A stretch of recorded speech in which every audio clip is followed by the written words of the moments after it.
Biology. So, tell me about that.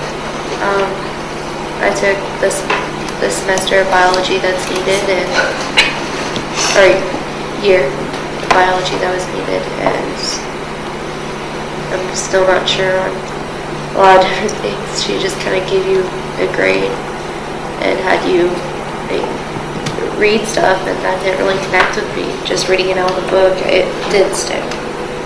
So I got a grade for just writing stuff down. How does it make you feel? Kind of frustrated because when I try to have a discussion with somebody about just science in general, I don't really know what I'm talking about. Okay. Anybody else? For me, I had algebra last year, and my teacher, there was days when I wouldn't participate in class and I got behind, and one day she told me she'd rather help other students who had B's to get A's than a student like me who had an F get a D, and I was really offended, and it just bugged me. And if I had more time in the class, she could have helped all the students instead of picking between the B's. Oh, definitely, I was angry, offended. I didn't participate in class after that anymore. Shut you down. 3 different teachers taking geometry, but they all just pushed me along because they didn't feel like explaining everything to me in a simple way, and it just pushed me along. Yep. So Seat time, promotion from grade to grade. Yeah, that's frustrating. How do you think the teachers feel? Overworked. Pardon me? Overworked. Yeah, overworked. Often have too many people in the classroom, and how do you get to all of them? Probably have more than one teacher in a classroom. Or smaller classes. Smaller classes. Smaller class If you size. have more than one teacher, they could end up conflicting with each other because they don't read the other one teaches, or Smaller class sizes are an issue, and yet it costs money, and as you know, we're having to cut the budget a little bit this year. The legislature didn't even fund inflation.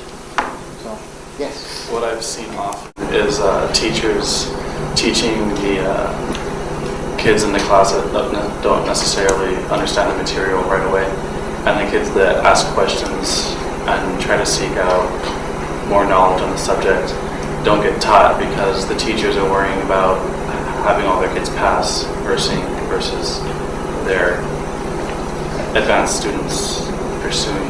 Put a lot of pressure on teachers, right? Yeah. A lot of pressure. Is it fair? No. that's what we got to deal with. That's what's it. That's what we have to deal with, though. It's what we've got. That's what we have. And is the world fair? No. Oh, it is. it's not. No, yes. Something to do with the large class sizes. I'm sure the teachers, not that they deserve the slack for saying, telling kids to drop out and other things that I've heard. I'd imagine that they're probably equally as frustrated as we are, or probably more if they let them tell a student to quit the class, or that they'd rather not help them and stuff. I'm sure they're probably in the same position we are. Okay, another question. Learns at the same rate.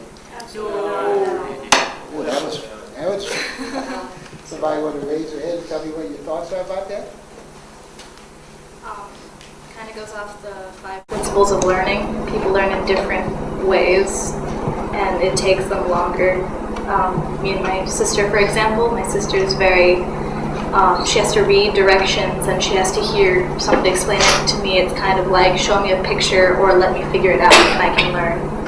Some are visual, some are auditory. And it really does put a damper when a lot of times classes are like, here's a book, I'm going to talk about this for a couple of minutes, and then you're going to write a paper or do a presentation. And a lot of people, not a lot of people, but a good portion of people I know don't work that way. So you have different learning styles. And do you learn at the same rate? When I'm learning math, I know I have to have it explained to me several times before it sticks in my head. Whereas if I learn history, it sticks right away. I will understand it and never forget it the rest of my life. Same with English, but no one really teaches anything about English. They just ask me to write essays, and then when they grade it, they're like, "Why don't you know how to use a comma properly?" No one taught me how to use a comma properly. I get punctuation and a lot of different marks used wrong. And then they're like, oh, you're supposed to use this instead, but you didn't know that because you haven't been taught that. So that was my problem with one of my classes this year. Like semicolons. Yeah. What'd you say? Like Oh, semicolons. semicolons. Yeah, all that stuff. I love it. So it just keeps everybody current, and the world is changing so fast. The world you're going to be an adult in is changing at warp speed. We never had changed that quickly.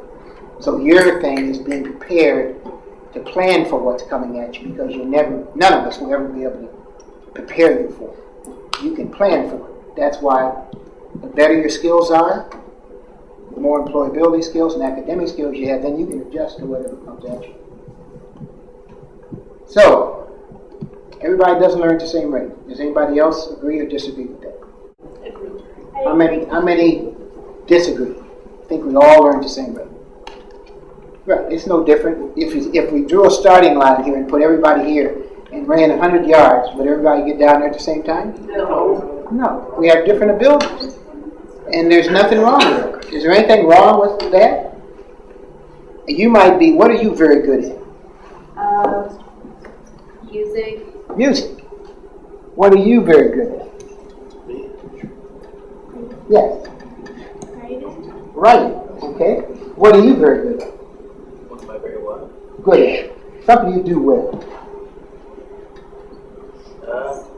I'd say dancing, I guess, kind of. Dancing. Okay. What do you do well?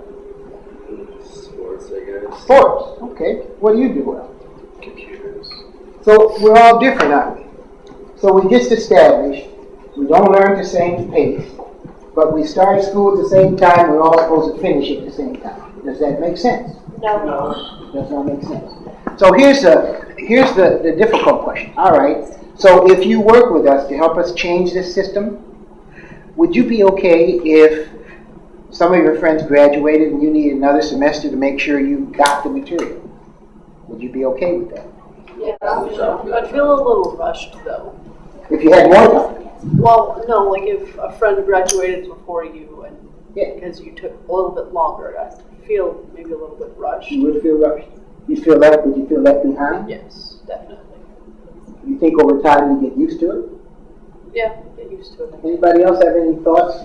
Any You could learn everything earlier too, though. Yes. What if it doesn't take you 4 years to? Then, hallelujah, wherever you want to go next. 1, you'll be ready. 2, people will want you. What do you think? Would that be good? Okay. Yes.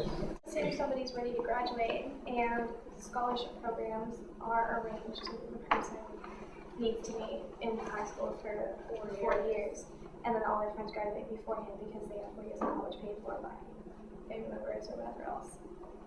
How would that make you feel? Probably pretty frustrated.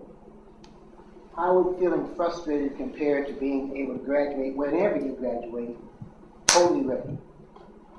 Well, how it would compare magnificently because, I mean, being forced to stay behind a year or a semester, however long, versus being able to graduate when you're ready to graduate, given the fact that you passed all your exams and your classes and completed every requirement, would be completely frustrating. I mean, you know, imagine having to postpone your graduation semester. Would you rather know the materials academically, be ready employability-wise when you graduate, or would you rather just graduate on time if you had a choice? I'd probably rather know everything. Didn't you I'd probably rather know everything. rather know everything? Yes. I would take the opportunity of staying in high school as long as I can so I can learn as much subject matter before I go off to college to give me more chances to succeed. Okay. Anybody else want to react to those choices? It's kind of hard because, you know, if you think about it, you want to be like, yeah, I want to know everything because if I know everything right, I'll get hired, I'll get better jobs. But you also have to realize that we're teenagers. We're irresponsible at times. And a lot of times we feel social pressures and social stigmas. Like, I can honestly tell you right now, I'm put under an extreme amount of pressure because all my friends I've known since kindergarten are graduating actually tomorrow night, and I'm working day and night trying to get everything done so I can graduate on time because I was really behind because I had to be with my friends because I'm going to learn some things and I don't know this and I don't know that, but I'm going to get out there. It's kind of, you have to battle that ever-present social stigma of being left behind and watching everybody just kind of run off. Because in your mind, you know, staying behind's a good idea, but still there's kind of that self-inflicted hate. Could you do it? Staying behind. What? If Stay you had behind? a choice, could you do it, and would you do it? Stay longer. Stay longer? Right. I've been honestly asking myself that for the past few weeks, and I don't know. That's good.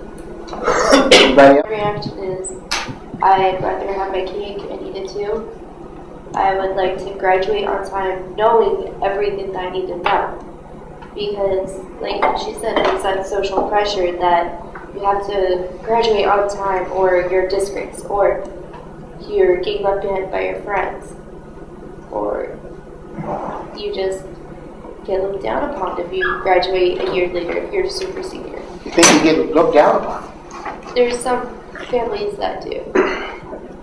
I have two families that do because personally I know that I take longer than my siblings, for example, to do everything because from the minute I was born, I took longer to start talking, I took longer to potty train, I took longer to ride a bike. I didn't learn how to ride a bike until I was 13 years old.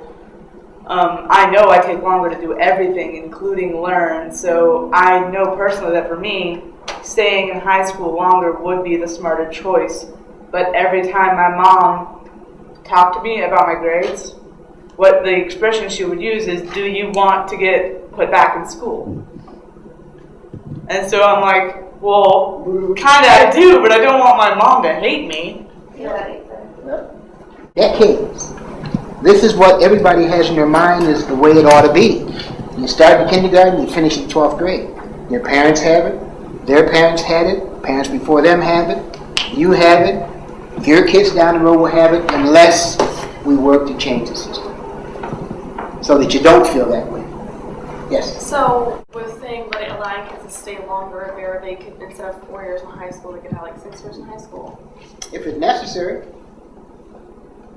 Okay, so what about if somebody graduates? Let's say people have the ability of graduating a lot earlier than 4 years, let's say 2 years or 3 years.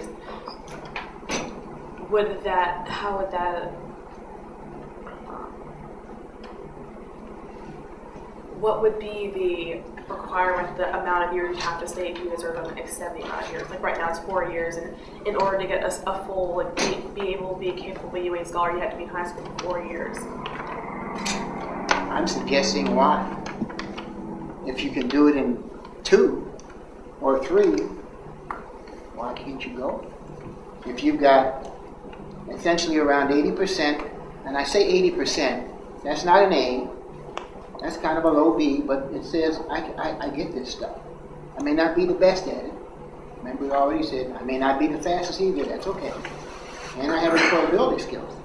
On the other hand, if I'm very bright, you're very bright, and you can get through the high school program or through school in general in 1 year less or 2 years less, why can't you go?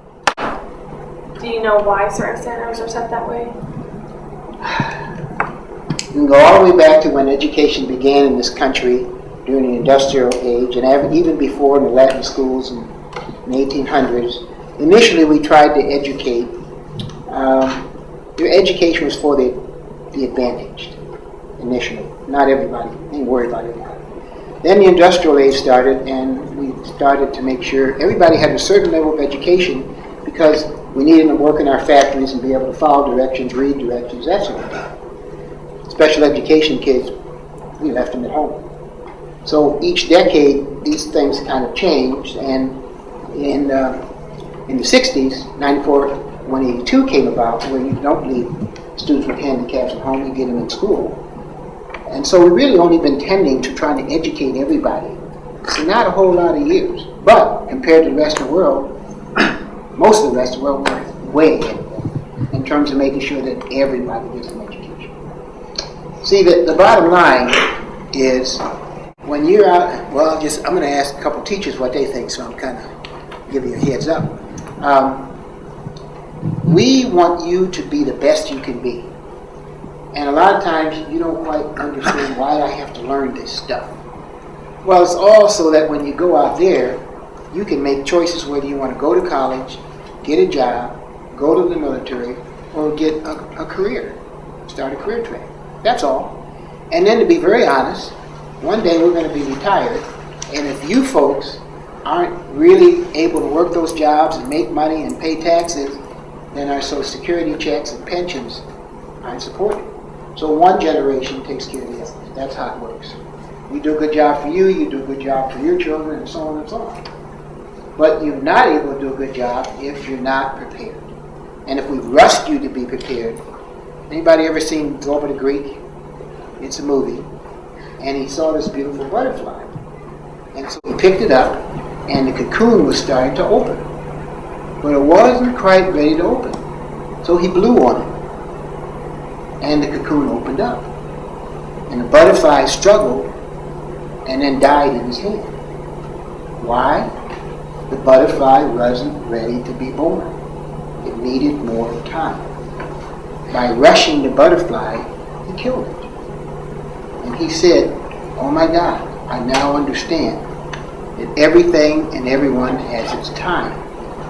You don't rush things before their time. Essentially, for schooling in this country, we rush far too many people before their time. And that hurts. Doesn't kill you, like the butterfly, but it hurts your progression moving forward. Some overcome it later on their own, but some don't. We've also discouraged very bright and talented students by holding them in. They just get frustrated. They're sitting around in 12th grade wasting their time. I talk to some of them. Why am I here? I know this stuff. We don't give them ways to show us they know and then let them go on somewhere else. Well, it's been a good discussion. I have another question. How did you say you were planning on funding this? Well, right now I don't know. I have asked the legislature for some money, so I'll put an appropriation before them next year. They like it. Everyone I've talked to about it says, yeah, that's what we need to do. But I haven't found the money.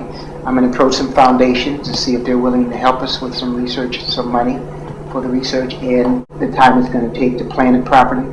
Because again, I don't want to rush it. If we do it halfway, it'll be a mess. I don't want to do that. And like even with a few $1 million, you might be able to start something, but if it doesn't have the appropriate funding, like I could, maybe the plan would backfire and people would start staying in school longer just to be in school longer, or not passing tests because they just. Well, no one wants to like. Is really, kind of what I see Burchell being all about, and that is, accepting students where they are when they come in here, regardless of the number of credits, skill level, whatever. And I think that around this table, we have a couple of students that, and I hope that Joe doesn't mind me mentioning him, but he talked about this already. Joe has opted to stay another year in high school because he wants to learn his geometry better, among other things. I think he also wants to stay in his dance program, and that's great. But he's okay with that. A couple other students, and Robert, I'm going to just talking to Joe. Sitting right back there. Robert is going to graduate in summer school. Robert has not given up, and he stayed in school longer because he's moved around a lot in Alaska. He's been in a lot of different schools. And he's going to graduate past his normal fourth year in graduating. And we have a lot of students that are going to be doing that this year. We also have sitting around the table several students that go from 8 in the morning to 4:30 or 5:30 at night because they want to graduate early. And so I think what you're proposing is absolutely wonderful. So Burchell could become our the model. Yep. Yes. Burchell could become the model. Yes, sir. What exactly are you trying to have? I kind of get the basics of it, but what exactly do you want to have happen? Well, I go to the outcomes level. I want to see virtually everybody graduate with a pretty good comfort about I get the academic side, and I So have. like, how do you know that you get that and you're ready to, well, like, you'll be ready. If there was no set in stone, you have to graduate by this time, or You keep statistics, and you take a look at your graduation rate, which we have to report on already to the state. You look at your dropout rate, how many people are giving up. You take a look at your scores. You talk to students and see how they feel. So you get barometers every year. That's part of that report card.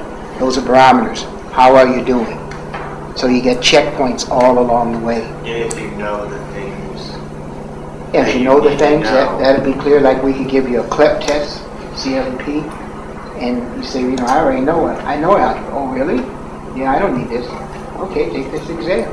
And if you take the exam and you pass it, you're absolutely right. Why take that course? You don't need it. Let's go to advanced one. So there are a lot of ways for us to figure out where you are, what you need. Great question. Other questions? Yes. You said that your goal was to increase the graduation rate so that the dropout rate was 1% or less. If it was 1%, how could we help the people within that 1%? I think we continue to work, and I would like to eliminate. Everybody graduates, nobody drops out. I could have put that up there, but then I think you're moving down to the realistic. You took it Yeah, I was going to say, I have some words with you, sir. Exactly. I already have words with you that I need to talk with you about. Exactly. So I think every one of us professionals want everybody to make it. That would be my greatest wish. And I want to be around long enough to work with the community and the staff and the students to see if we can't make this happen. We'll go here, and Well, yes, I kind of have to agree with these two because I'm 20 years old and I only got until January 7th of next year before I can't go anymore to school. That's why I got to graduate by this summer. You're going to make it though, right? Oh, yes. There you go. I'm proud. Yes, very proud. Yes. I was going to go off of what Emily and Kat said. If there's always going to be that small percent of people who don't graduate, and that's not because they're not going to school, it's not because they're not learning, it's because they just have no motivation. They don't really care about graduating. And how are we going to help the people that just don't care, that just don't really feel that they want it, that they need to have that?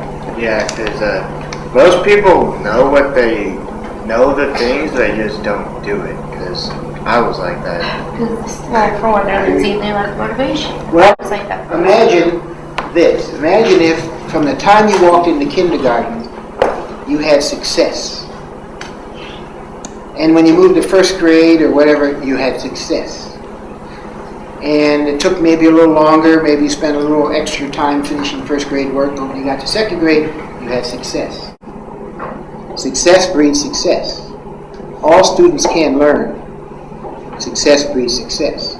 Maybe by that time, if a student had come through the system that way, they'd gotten to the high school and they wouldn't feel that way. That's my sense. Anything that we really do well, is there anything you do well that you don't like?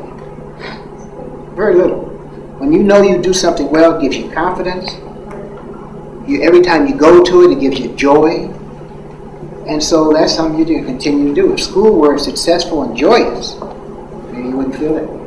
Yes. Are you going to be changing the way dropouts are counted? Because at this point, dropouts can be counted as somebody who switches schools, moves out of state. That's one of those rules we sent to the state school board. I'm going to meet with them in June. I already talked to the commissioner. I said, these rules don't make any sense. They say bad things to young people. They make the districts look bad. It makes teachers upset. Why are we doing this? And they say, well, because that's what ESEA, which is the federal law, says, and No Child Left Behind says. So all the superintendents meeting around the country saying, we're getting ready to reauthorize at the national level ESEA, which is Elementary and Secondary Act, and No Child Left Behind, change those rules. So we're hoping to see some change in that as early as September, October, November when they reauthorize it. Yes, sir. I was going to ask if you're going to make the curriculum itself harder. No, I don't want to play games with the curriculum. The teachers know what the curriculum is. We don't want to water down the curriculum, but we don't want to play games with, oh, okay, now you mastered that, let's give you something else. No, we don't want to do that. We don't want to change the grade thing because I think if we change that, we'll really confuse people. We just want to be more consistent with what we do across the board. And so that our whole idea is if you have a teacher, and you probably had some, that make the course so hard that nobody passes it, is that good teaching?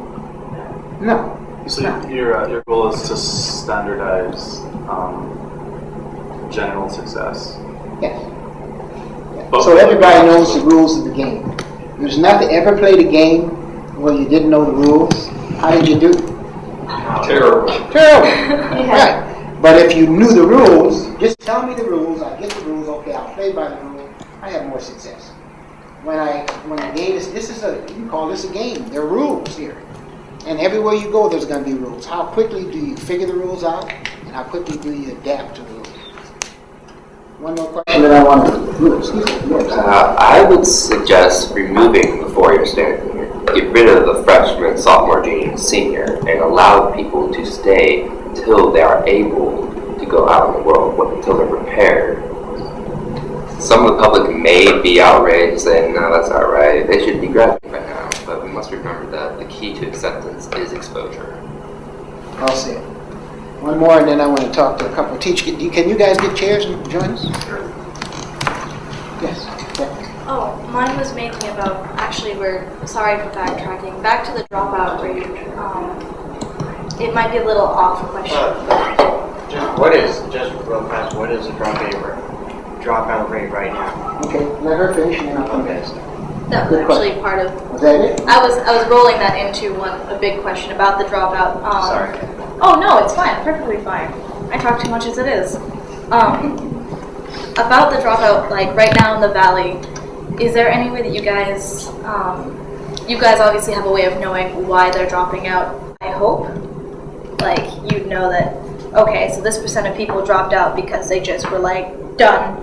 This % of people dropped out because they have maybe an abusive household. This % of people dropped out because they have no way to get to school, no technology to do it online, which I know some people have dropped out and continue to do it like that and they've graduated.